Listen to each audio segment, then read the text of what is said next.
하나님의 말씀 신약성경 고린도후서 1장 3절에서 11절에 있는 말씀까지입니다.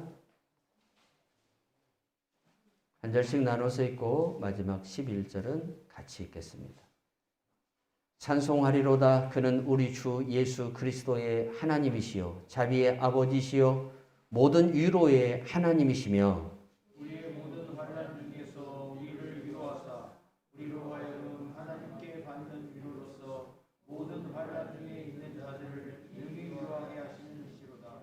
그리스도의 고난이 우리에게 넘친 것 같이 우리가 받는 위로도 그리스도로 말미암아 넘치는도다. 우리가 환난 당하는 것도 너희가 위로와 구원을 받게 하려는 것이요 우리가 위로를 받는 것도 너희가 위로를 받게 하려는 것이니 이 위로가 그리스도의 역사하여 너희가 받는 것 같은 고난을 너희도 견디게 하느니라. 너희를 위한 우리의 소망이 견고함은 너희가 고난에 참여하는 자가 된 것 같이 위로해도 그러할 줄을 알미라. 형제들아, 우리가 이 가시하게 당한 환난을 너희가 모르기를 원하지 아니하노니 이미 격도로 심한 고난을 당하여 할 소망까지 끊어지고 우리는 우리 자신이 사형 선고를 받는 줄 알았으니 이는 우리로 자기를 의지하지 말고 오직 죽은 자를 다시 살리신 하나님만 의지하게 하심이라.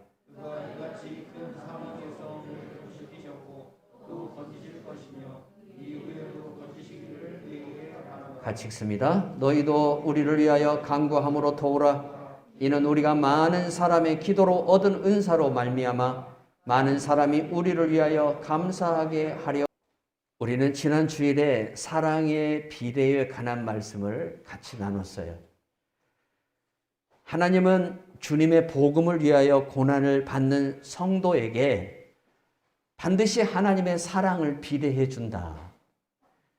내가 고난을 받은 것보다도 더 많은 위로와 사랑으로 하나님께서 우리에게 갚아주시고 우리를 사랑해 주시는 은혜를 베풀어 준다는 말씀을 우리가 지난 시간에 나눴어요. 특히 하나님의 복음을 위하여 수고하고 헌신하는 분들에게는 하나님께서 반드시 은혜를 더 크게, 어쩌면 우리가 형용할 수 없을 정도의 은혜를 하나님께서 하늘에서나 땅에서 베풀어 주시는 하나님이심을 믿어야 합니다.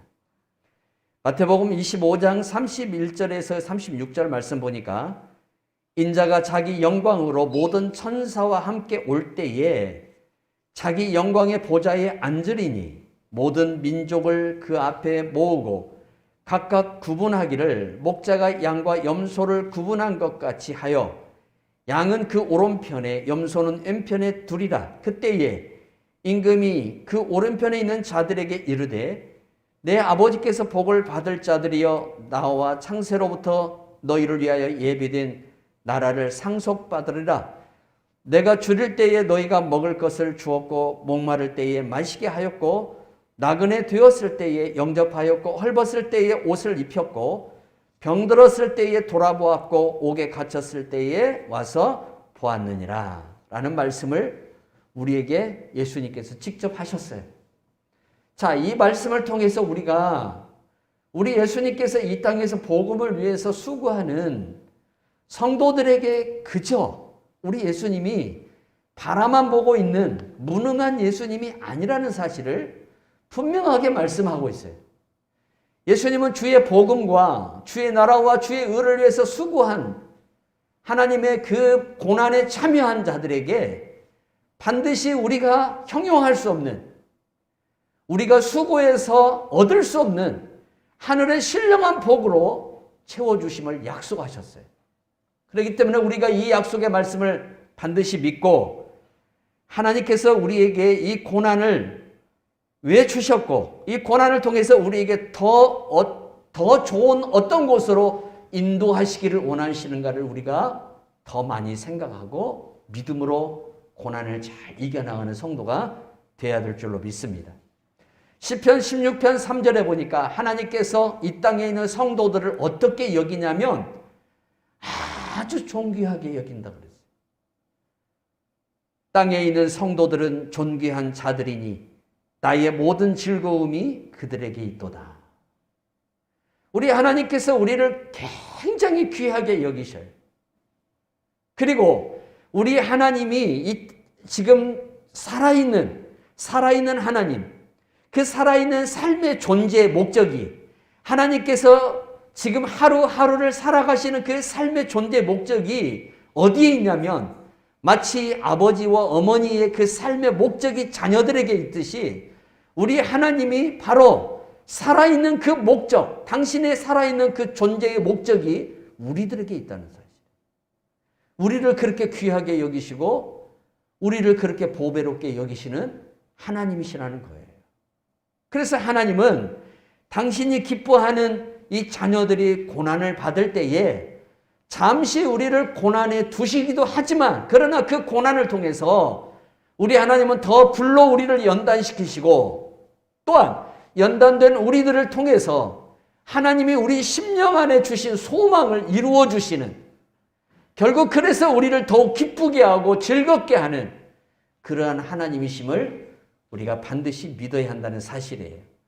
그래서 그의 나라와 의를 구하여서 받는 고난이 우리에게 있다 할지라도 우리가 이 고난으로 인해서 낙심하고 절망하지 말아야 할 것은, 하나님께서 그의 나라와 의를 위하여 살아가는 성도들이 고난당할 때에 하나님은 그 고난으로 우리를 끝나게 하시는 분이 아니라, 그 고난이 우리에게 줄 수 없는 것들을 하나님이 친히 우리에게 주셔서 우리로 하여금 이 모든 것을 더하시는 하나님의 은혜가 더욱 차고 넘치게 만들어 주신다는 사실이에요.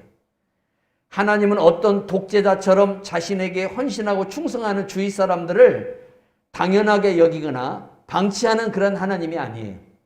하나님은 당신에게 충성하고 헌신하는 당신의 사랑하는 자녀들에게 결코 부끄럽지 않는 아버지가 되기를 원하시고, 하나님은 또한 우리의 그러한 수고와 헌신과 섬김을 부끄럽게 만드는 하나님이 아니라는 사실을 우리는 믿어야 합니다.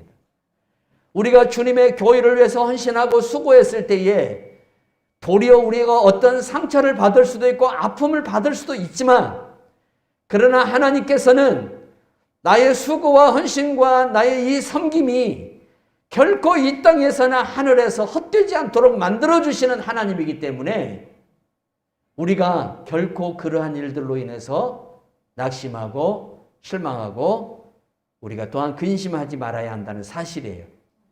계시록 21장 1절에서 8절에 보니까 하나님께서 하나님의 이 복음을 위하여 고난을 받는 성도들에게 어떠한 은혜를 주실 것인가에 대해서 말씀을 해 주셨어요. 이 말씀 가운데에 주님이 하신 말씀이 이러한 내용이 있어요. 나는 알파와 오메가요 처음과 마지막이라. 내가 생명수 샘물을 목마른 자에게 값없이 주리니 이기는 자는 이것들을 상속으로 받으리라. 나는 그의 하나님이 되고 그는 내 아들이 되리라. 아멘. 돈이 많은 어떤 대기업 재벌의 그 회장 아들이 아버지의 그 모든 것을 다 물려받지 않습니까? 자, 그러므로 인해서 그 아버지가 갖고 있는 모든 것을 자녀들이 다 누리게 되죠. 여러분, 우리는 이러한 모습들을 보면서 많이 부러워하기도 합니다. 저 사람은 아버지를 잘 만나서, 이재용 씨가 아버지 이건희를 만났기 때문에, 이건희에게서 태어났기 때문에 오늘 그 아버지가 가졌던 모든 것을 그가 다 누리는 거예요.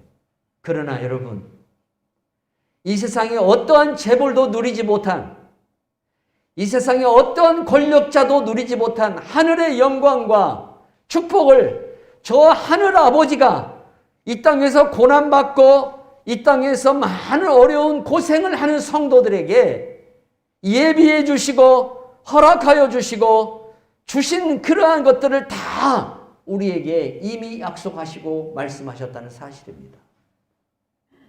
우리가 저 천국에 가면 여러분 받아야 할 복이 어마어마합니다. 하나님이 가지고 있는 모든 것을 우리에게 다 상속해 주신다고 그랬습니다. 이 복을 받는 성도들이 되기를 바랍니다.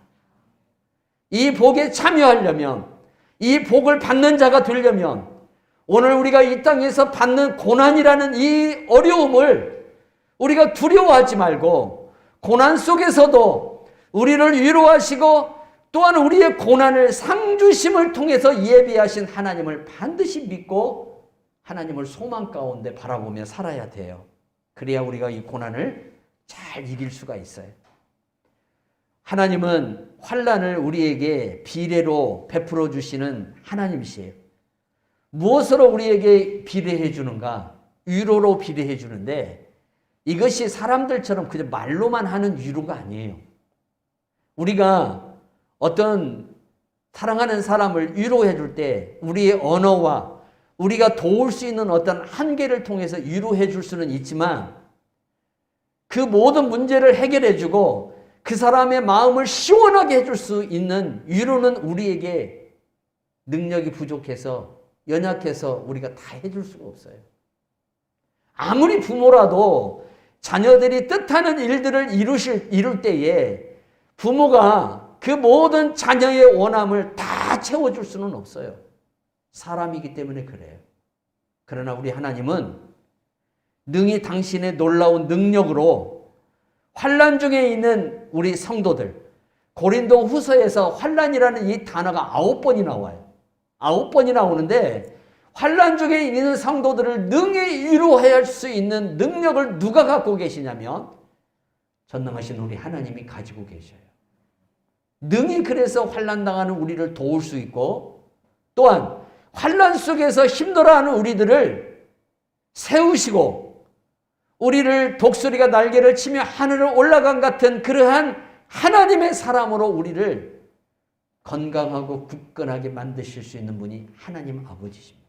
그분은 그 능력을 갖고 계시는 분이에요. 그래서 로마서 5장 3절에서 6절에 말하기를 다만 이뿐만 아니라 우리가 환난 중에도 즐거워하나니 이는 환난은 인내를 인내는 연단을 연단은 소망을 이루는 줄 알미로다. 소망이 우리를 부끄럽게 하지 아니하면 우리에게 주신 성령으로 말미암아 하나님의 사랑이 우리 마음에 부음바 됨이니 우리가 아직 연약할 때의 기약대로 그리스도께서 경건하지 않는 자를 위하여 죽으셨도다. 아멘. 고난과 환난은 하나님의 위로하심, 헬라어로 파라칼론이라는 말이에요. 이 말이 어떤 말이냐면 그냥 한 번 와서 위로해주고 가는 그런 위로가 아니라 계속해서 위로를 해준다는 뜻이에요. 쉬지 않고 위로를 해준다. 하나님이 우리를 위로하실 때에 쉬지 않고 계속해서 우리를 위로해 주셔요. 자, 우리가 인생을 살아가면서 누군가로부터 위로를 받을 때에 가장 우리의 심령에 그 위로가 와닿는 위로가 어떤 위로일까요?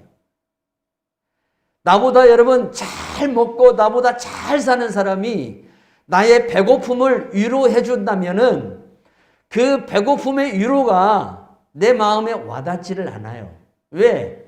그 사람과 나와의 차이가 있기 때문에 그 사람이 나를 모르는 거예요.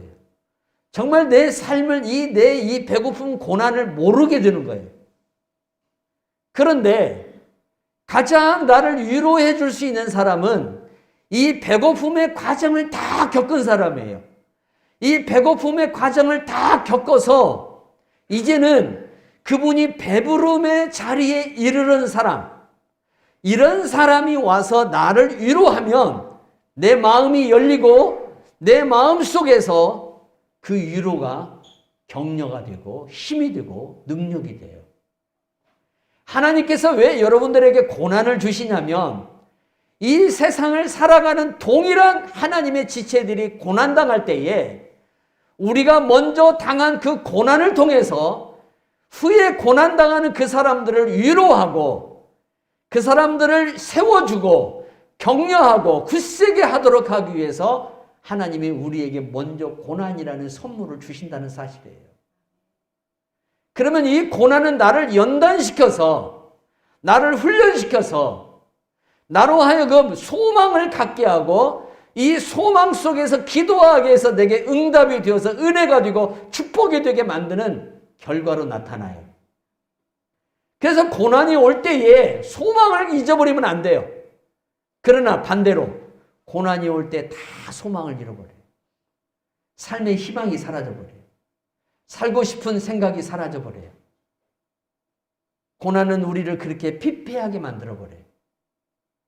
그런데 이때 소망을 내려놓지 않으면, 소망을 끝까지 붙잡으면 나를 향하신 하나님의 계획이 분명히 있을 것이라는, 그게 아직 눈에 보이지 않을지라도 하나님께서 분명히 그 뜻을 이루시고 나를 연단해서 하나님의 거룩한 백성으로 나를 살게 할 것이라는, 그리고 내게 영광을 베풀어 줄 거라는 이 소망을 놓치지 않는 믿음으로 이 소망을 끝까지 붙잡는 사람에게 하나님이 어떤 은혜를 줄까요? 소망을 이루어 주신다는 거예요. 그러면 그 소망이 이루어진 사람을 통해서 하나님께서 무엇을 하실까요? 또 고난당하는 사람을 위로하게끔 만들어 주셔요. 그 사람이 위로할 때에 고난당하는 사람은 힘이 돼요. 왜? 이 사람도 나처럼 이미 고난을 겪어봤기 때문에. 진심이 그에게 우러나고 어떤 진정성이 그에게서 나타난다는 사실이에요. 고난을 그래서 하나님이 우리에게 먼저 겪게 하신다는 거예요. 바울이 얼마나 고난이 심했으면 삶의 소망이 끊어졌다고 했을까요? 그런데 하나님은 이 고난을 통해서 어떻게 위로하시냐면, 우리가 꿈꾸는 것이 있어요. 우리가 바라고 원하는 것들이 있어요. 이걸 이루어 주셔요. 여러분 사도행전 16장을 보세요. 사도행전 16장에 바울이 유럽으로 최초로 들어가죠. 자, 유럽으로 들어갑니다. 그가 유럽으로 들어간 이유가 뭡니까? 하나님의 교회를 세우는 거예요. 하나님의 교회, 하나님이 누구를 예비하셨고 어떻게 이 교회를 세울지는 아무도 몰라요. 바울 자신도 몰라요. 다만 하나님의 교회를 세우겠다는, 유럽에 하나님의 복음의 전진기지를 세우겠다는 그 꿈을 안고 유럽에 들어갔는데 거기에서 큰 환난을 당합니다. 어려움을 당합니다. 감옥에 들어갑니다. 귀신을 쫓아냈다는 이유 때문에, 그 점하는 귀신을, 이 점쟁이를 고쳐준 귀신을 쫓아서 이 여자가 점을 치지 못하게 만들어버렸어요. 그러므로 인해서 이제 수입이 끊어지는 이 뒤에 흔히 우리 사회에 깍두기라고 하는 사람들, 이 사람들과 관리들이 연결되어 있어요. 다 그렇게 지금이나 그때는 어쩌면 이렇게 세상은 똑같은가 몰라요. 다 연결되어 있어요. 그래서 관리들이 바울이 일행을 갖다가 무조건 갖다 때리고 무조건 갖다 폭력을 구사해서 감옥에 집어넣어버립니다. 이 환난이 찾아왔습니다. 그런데 하나님께서 어떻게 그 바울의 꿈을 이루어 주시고 바울 일행을 어떻게 위로해 주십니까? 그 어려운 중에도, 그 환난 가운데도 바울이 감옥에서 뭘 포기하지 않습니까? 소망을 포기하지 않습니다. 그가 감옥에서 한 게 뭐예요? 찬송하고 기도한 거예요. 죄수들이 다 듣더라 그랬어요. 우리가 어떠한 자리에 내려가도 찬송과 기도를 내려놓으면 안 돼요. 찬송과 기도를 끊임없이 우리가 어떤 자리에서도 할 줄 아는 성도의 믿음을 가지고 소망 가운데 주님을 바라보면 하나님이 그 성도를 반드시 어떻게 해요? 소망 가운데 품는 그 꿈을 이루어 주도록 만들어 주셔요. 지진이 갑자기 납니다. 어제 일본에서 7.5인가요? 지진이 나서 동경까지 흔들리는 걸 봤죠. 이게 여러분 장난이 아니에요. 우리는 아직 많이 그런 걸 경험을 안 해서 크게 마음에 와닿지 않는데 일본 사람들은 지진이라고 하면은 아주 민감해져. 하도 많이 겪어봤어요. 지진이 일어납니다. 빌립보라는 도시에. 감옥문이 다 열려버립니다. 죄수들이 도망간 줄 알고 간수가 칼을 빼서 자기 몸을 자결하려고 할 때에 바울이 큰 소리로 외치면서 네 몸을 상하게 하지 말라 그래. 그때 간수가 바울에게 와서 무릎을 꿇어요. 선생님, 어떻게 해야 내가 구원을 얻을 수 있습니까? 그때에 바울이 주 예수를 믿어라. 그러면 너와 내 집이 구원을 얻으리라. 할렐루야. 여러분, 이렇게 해서 유럽 최초의 교회가 세워집니다. 이 간수 가족이 그날 다 복음을 영접합니다. 그리고 이 집 사람들이 그날 다 세례를 받습니다. 그리고 이 가정에서 먼저 교회가 출발합니다. 이 간수의 가정이 빌립보 교회의 시작이 됩니다. 그렇게 해가지고 성경에 나오는 교회 중에, 초대교회 교회 중에 가장 기쁨이 넘치는 교회, 가장 감사가 넘치는 교회가 빌립보 교회라는 교회가 탄생하게 된 거예요. 하나님께서 바울의 이 고난을 뭘로 바꿔놔 버려요? 위로로 바꿔놓는데 바울의 꿈을 이루어져 버려요.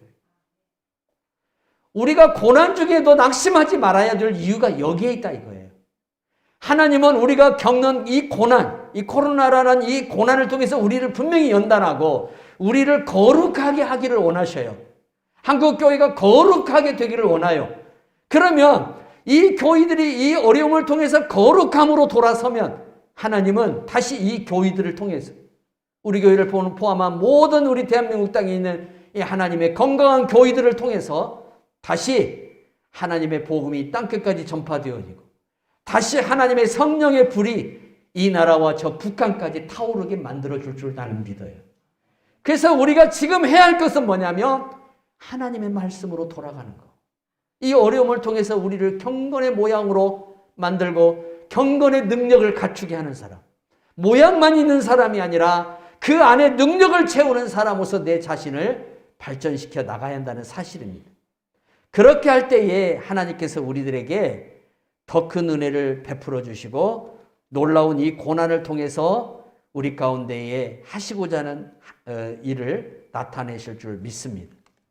자, 승리를 해본 사람들은 승리에 대해서 조언을 할 수가 있습니다. 여러분 히브리서 12장 1절에 보면 구름같이 둘러싸인 허다한 증인이라는 말씀이 나와요. 그 허다한 증인들이 누구냐면 우리보다 먼저 예수를 믿고 천국에 가신 분들이에요. 아브라함을 비롯해서 우리 전 시대까지, 아니 지금 우리가 사는 이 시대까지 예수님을 믿고 천국 가신 그분들이 저 천국에서 지금 이 땅에서 고난의 삶을 살아가는, 고통의 삶을 살아가는 우리들에게 뭐라 그러냐면 박수를 치면서 힘을 내라 그래. 힘을 내라. 낙심하지 마라. 절망하지 마라. 이분들이 뭐라 그래요? 나도 너처럼 그렇게 겪었다는 거예요. 나도 너처럼 그 고난의 순간들을 다 겪었다는 거예요. 나도 너처럼 그렇게 어려운 일들이 있었다는 거예요. 근데 내가 이겼다는 거예요. 내가 이겼더니 오늘 하나님이 영광의 사람으로 나를, 저 하늘나라에서 왕노릇하는 사람으로 나를 이끌어줬다는 것이죠. 그러니까 너희들도 포기하지 말라는 거예요. 허다한 증인들이 우리를 그렇게 지금 격려하고 위로하고 있어요. 여러분 유럽의 유명한 그 축구 클럽들 보십시오. 선수들을 영입할 때에 잘하는 선수들만 영입하지 않아요.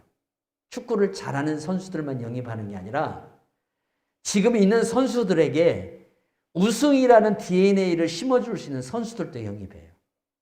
그 사람들은 어떤 사람들? 이미 우승을 경험한 사람들이에요. 우승을 경험한 자들을 데리고 와서 현재 우승하지 못한 이 선수들이 아무리 실력이 있어도 요령이 없고 어떤 방법을 모르면, 그 DNA를 모르면 아무리 뛰어도 우승을 못해요. 그러니까 우승을 이미 경험한 사람들을 데리고 와서 어떻게 이 선수들, 아직 우승을 경험하지 못한 선수들이 우승을 경험하게 하는가를 가르쳐주고 그 DNA를 심어주는 역할을 해요. 외국에서 여러분 물고기를 살아있는 상태로 가지고 올 때에 그 물고기 한 종류만 거기에다가 담아갖고 오는 게 아닙니다. 이 물고기의 천적을 반드시 그 살아있는 물고기 그 담는 큰 그릇에다가 담아 놓습니다.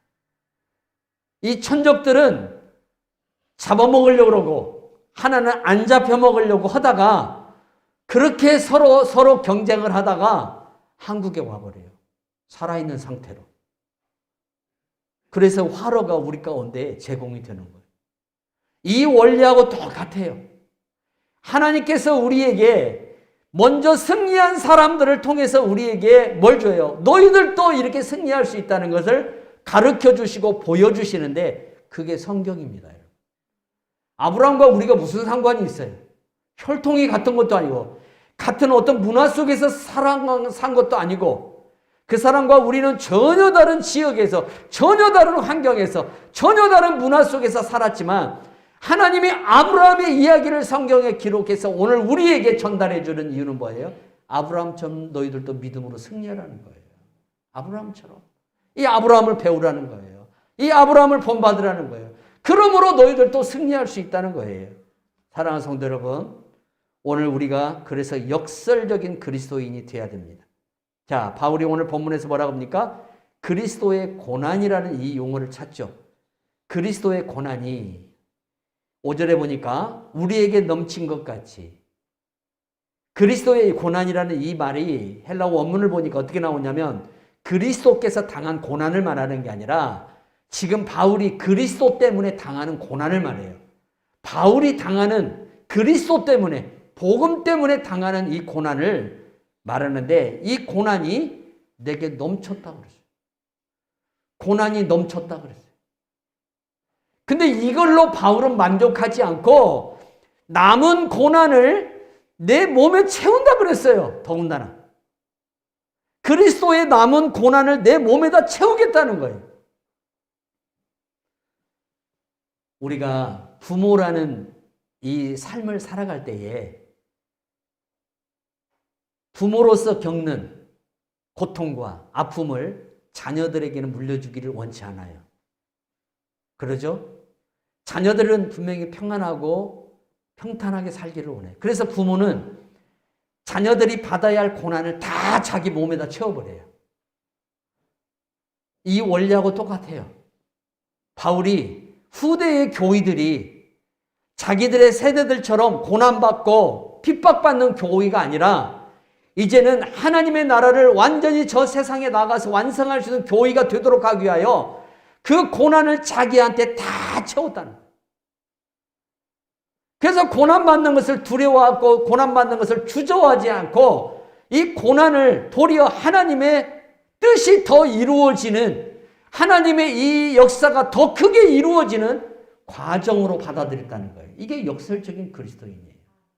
여러분, 이것은요 예수님에게 미치지 않고는 불가능해요. 내가 고난을 받으면 받을수록 하나님께서 하시는 일이 더 커지고, 내가 고난을 당하면 당할수록 나를 통해서 역사하시는 하나님의 그릇이 더 커진다는 사실을 우리가 믿어야 돼요. 이게 성경의 신비예요. 자, 바울이 고난을 다 담당하니까 어떤 일이 벌어집니까? 로마가 바울이 죽은 이후 300년이 지난 후에 기독교 국가가 되어버립니다.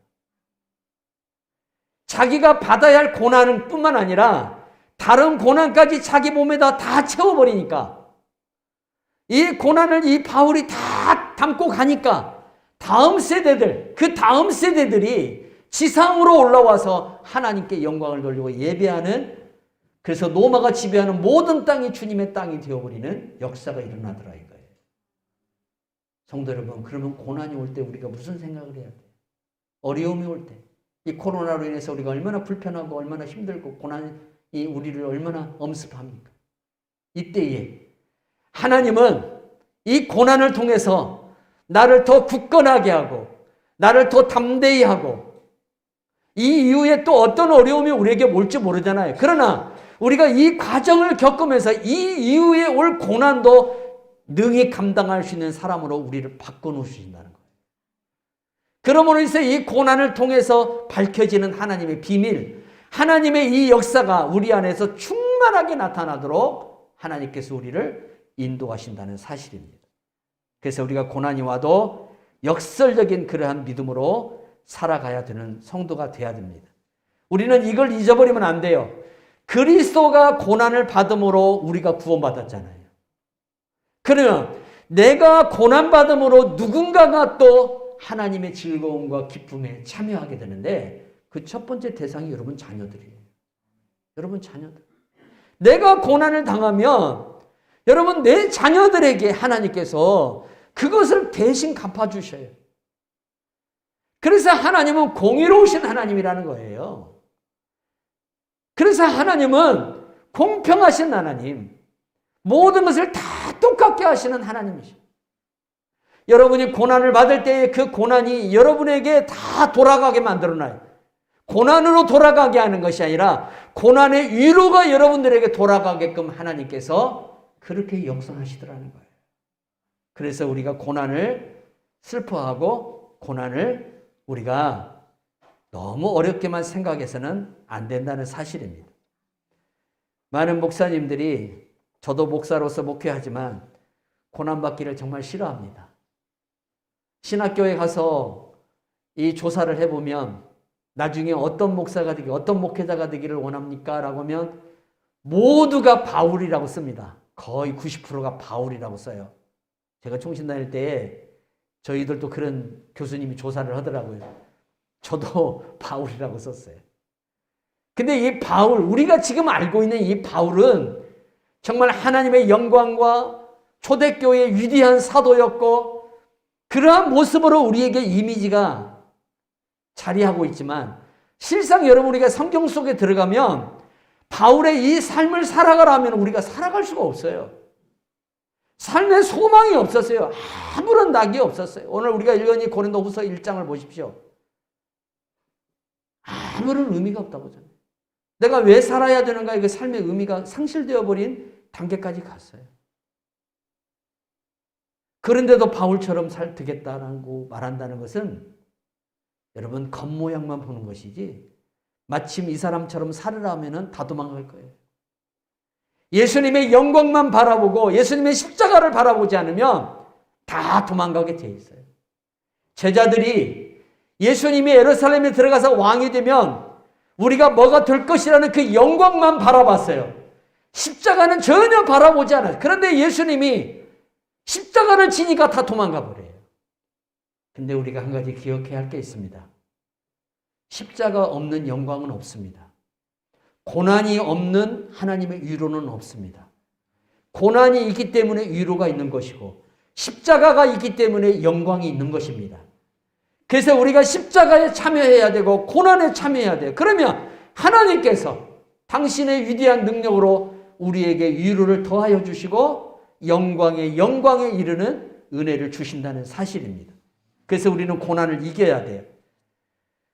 2020년 7월 8일자 크리스천 투데이에 나온 기사인데, 여러분은 우리 같은 아시아 국가인 말레이시아에서 에이즈 환자와 마약 중독자 등을 이렇게 상담하고 치료하면서 그들을 예수 앞으로 인도하는 목사님이 계셨는데, 희망 커뮤니티라는 그 단체를 만들어서 에이즈 환자들이나 마약 중독자들을 주님 앞으로 인도하는 이 사역을 하시던 분이에요.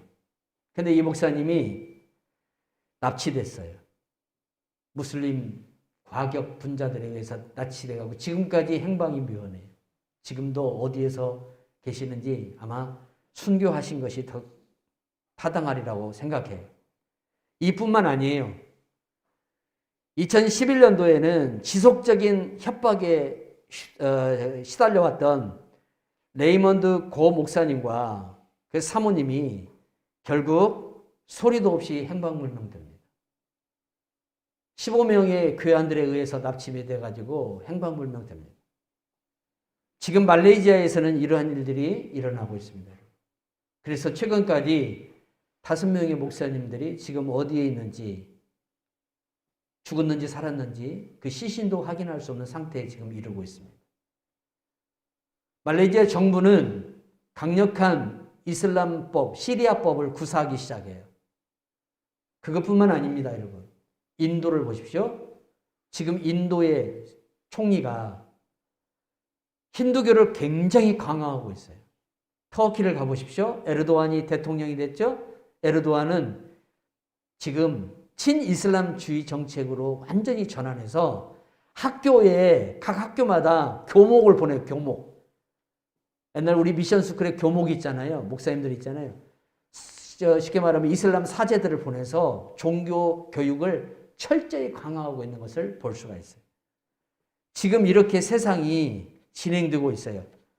한국 오픈도어에서 최근에 발표한 기독교에 관한 위기에 대해서 말씀하고 있는 보고서를 봤는데,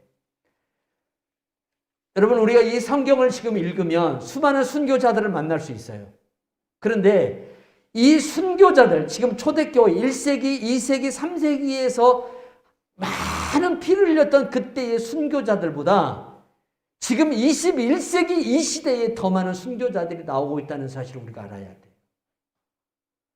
지금 세계에서 전체 기독교인의 20% 정도가 철저한 박해를 받고 있습니다.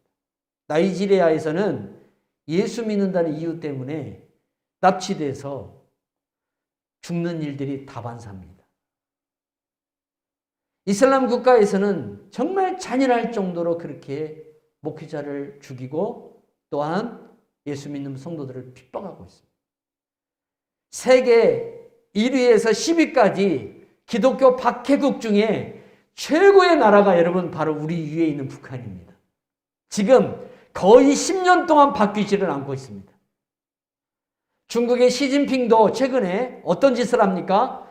교회당 입구마다 도찰 카메라를 다 달아놨습니다. 의무적으로 다 답니다. 그래서 교회당에 누가 출입을 하고 있는가를 확인합니다. 이러한 정부 정책을 거부하면 포크레인을 갖고 와서 교회당을 다 때려 부숴버립니다. 지금 시진핑이가 그 짓을 하고 있습니다. 인도에 여러분 지금 총리, 인도 인민당이라고 하는 이 총리를 한번 보십시오. 이 사람도 극우 힌두교 정당을 지금 주장하고 있죠. 그래서 인도가 그동안 기독교 박해국 10위 안에서 빠져 있었는데 작년에 10위 안으로 들어왔어요. 이렇게 기독교인들을 극심하게 핍박하고 있어요. 그런데 놀라운 것은요, 이런 핍박 속에서 예수 믿는 사람이 더 증가한다는 거예요. 핍박이 가해지면 가해질수록, 고난이 가해지면 가해질수록 어떻게 해서 예수 믿는 사람들이 더 그렇게 더 늘어나냐 이거예요. 예수 믿는 사람들이 인도에서 더 늘어나고 있고 이슬람에서 더 늘어나고 있어요. 이게 하나님의 신비라는 거예요. 진짜 교인들이 거기에 있어요. 여러분, 북한에 예수 믿는 사람들을 400만으로 추정하고 있어요. 북한에 교회당이 어디 있습니까? 선전용 봉숙교회당 하나 있잖아요. 그건 교회도 아니죠. 그런데 어떻게 그 지하에 하나님을 믿는 성도들이 400만이나 준비될 수 있냐 이거예요. 이게 하나님의 신비예요. 성도가 언제 가장 강해지냐면 고난이 올 때 강해져요. 고난이 없으면 성도는 강해지지 않습니다. 그러니까 고난이 왔다는 것을 감사하시기 바랍니다. 하나님이 나를 강하게 하고 하나님을 더 나를 담대하게 해서 하나님의 나라를 위해서 정말 귀하게 나를 사용하기 위해서 하나님이 이러한 고통도 때로 내게 주신다는 사실을 명심해야 돼요. 그런데 이 고난이 계속 가지 않습니다. 고난은 정해져 있습니다. 시간이 가면 멈추게 되어 있습니다. 그러면 이 고난을 우리가 멈췄을 때에 어떤 사람이 돼? 하나님 앞에 부끄러운 사람이 되어서는 안 될 줄 믿습니다. 그 고난의 시간 동안 우리가 견디고 이기면 고난이 멈추는 그 시간에 우리가 하나님 앞에 당당하게 할 말이 있어요. 하나님 앞에 부끄럽지가 않아요. 근데 이 고난의 시간을 술 취한 자처럼 흥청망청하면 견디지를 못하고 넘어지고 쓰러지고 하면 나중에 고난의 시간이 멈췄을 때 하나님 앞에 우리가 얼마나 죄송하냐 이거예요. 성도 여러분, 고난은 시간이 있더라 이거예요. 반드시 끝나요. 그 다음에는 뭐가 있어요? 영광이 있어요. 오늘 사도 바울의 이 영광이 우리 교회의 영광이 되기를 원합니다. 바울이 편지를 할 때에 영광에서 영광에 이르기를 원하노라 그렇게 말하잖아요. 이 영광이 우리에게 찾아와요. 이 고난의 시간을 우리가 잘 지혜롭게 말씀과 기도로 잘 이기면 반드시 하나님은 이 고난에 못지않는, 고난이 여러분 10이라면 하나님은 위로를 100으로 주실 줄 믿으시기 바랍니다. 이 축복이 구정새해를 맞이한 우리 성도님들과 가정에 차고 넘치기를 주 예수의 이름으로 축원합니다. 하나님 아버지 감사합니다. 오늘 또 우리가 같이 말씀 나눌 수 있도록 은혜 주심을 감사드리옵고 살아계신 예수 그리스도의 이름으로 기도하옵나이다. 아멘. 찬송가 300